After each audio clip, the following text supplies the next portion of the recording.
प्रिय भक्तगण, आप सभी को मेरा सादर नमस्कार। मेरे चैनल पे आप सभी का हार्दिक स्वागत है। आज की वीडियो में हम जानेंगे रक्षाबंधन क्यों मनाया जाता है और कब से मनाया जाता है। साथ ही दोस्तों, मेरे चैनल को लाइक शेयर सब्सक्राइब करना न भूलें। धन्यवाद। वीडियो में अंत तक बने रहें। रक्षाबंधन को हम सभी भाई बहन बड़े प्रेम और स्नेह के साथ हर साल मनाते हैं। बहनें थाल सजाकर भाई की आरती करती है और भगवान से प्रार्थना करती है कि उनका स्वस्थ और दीर्घायु हो। लेकिन क्या आप जानते हैं, रक्षाबंधन मनाने की शुरुआत कलयुग नहीं बल्कि पौराणिक काल से ही हो चुकी थी। ऐसी मान्यता है कि सबसे पहले सतयुग से इस पर्व की शुरुआत हुई और माँ लक्ष्मी ने राजा बलि को रक्षा सूत्र बांधकर इस परंपरा का शुभारंभ किया। रक्षाबंधन के इतिहास को लेकर ऐसे ही कुछ और कहानियाँ भी प्रचलित है। आज हम इन कहानियों के बारे में आपको विस्तार पूर्वक बताएंगे। इंद्र और इंद्रायणी का रक्षाबंधन। भविष्य पुराण की एक कथा में बताया गया है कि इंद्र देवता की पत्नी सूची ने उन्हें रक्षा सूत्र बांधी थी। एक बार देवराज इंद्र और दानवों के बीच में भीषण युद्ध हुआ। तब दैत्य जीतने लगे तो देवराज की पत्नी सूची ने गुरु बृहस्पति के कहने पर देवराज इंद्र की कलाई पर रक्षा सूत्र बांधा था। तब इंद्र ने इस रक्षा सूत्र की शक्ति से स्वयं अपने और अपनी सेना के प्राण बचाए थे। राजा बलि को माँ लक्ष्मी ने बांधी थी राखी। राजा बलि का दान धर्म इतिहास में सबसे ज्यादा प्रख्यात है। एक बार माँ लक्ष्मी ने राजा बलि को राखी बांधकर बदले में उनसे भगवान विष्णु को मांगा था। कहानी कुछ इस तरह है कि एक बार राजा बलि ने यज्ञ का आयोजन किया।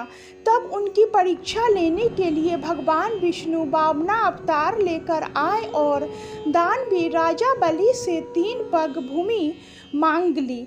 बलि ने हाँ कह दिया तो वामना अवतार ने 2 पग में ही सारी धरती और आकाश नाप लिया। राजा बलि समझ गए कि भगवान विष्णु स्वयं उनकी परीक्षा ले रहे हैं। तीसरा पग रखने के लिए उन्होंने भगवान के सामने अपना सिर आगे कर दिया। फिर उन्होंने भगवान से याचना की कि अब तो मेरा सब कुछ चला गया, प्रभु आप मेरी विनती स्वीकार करें और मेरे साथ पाताल में चल कर रहें। भगवान को भी भक्त की बात माननी पड़ी और विष्णु जी बैकुंठ छोड़कर पाताल चले गए। जब देवी लक्ष्मी को यह बात पता चला तो वह गरीब महिला का रूप धरकर बलि के पास पहुंची और राजा बलि को राखी बांध दी।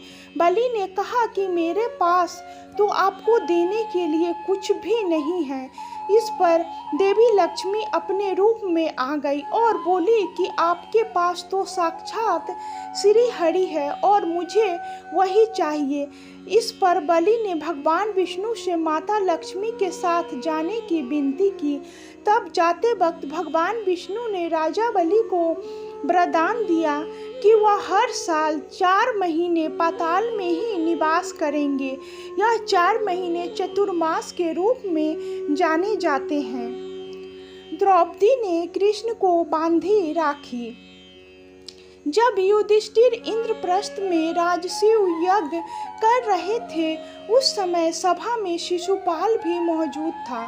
शिशुपाल ने भगवान श्री कृष्ण का अपमान किया तो श्री कृष्ण ने अपने सुदर्शन चक्र से उसका वध कर दिया। लौटते वक्त सुदर्शन चक्र से कृष्ण जी की छोटी उंगली घायल हो गई और रक्त बहने लगा। तब द्रौपदी ने अपनी साड़ी का पल्लू फाड़कर श्री कृष्ण की उंगली पर लपेट दिया।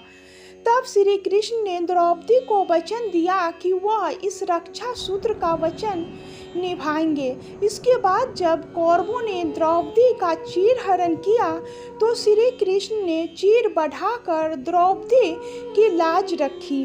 मान्यता है कि जिस दिन द्रौपदी ने श्री कृष्ण की उंगली पर साड़ी का पल्लू बांधा था वह श्रावण पूर्णिमा के दिन था। कलयुग में हुमायूं और कर्णावती ने रक्षा बंधन को बनाया लोकप्रिय।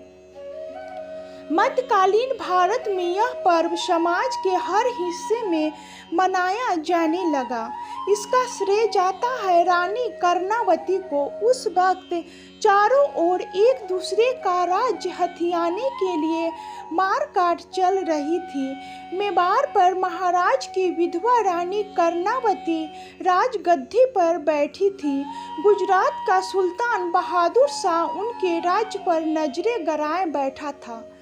तब रानी ने हुमायूं को भाई बनाकर मानकर राखी भेजी। हुमायूं ने बहादुर शाह से रानी कर्णावती के राज की रक्षा की और राखी की लाज रखी। तो दोस्तों ये थी राखी की कथाएं। वीडियो अच्छी लगी हो तो लाइक शेयर सब्सक्राइब करना न भूलें। धन्यवाद।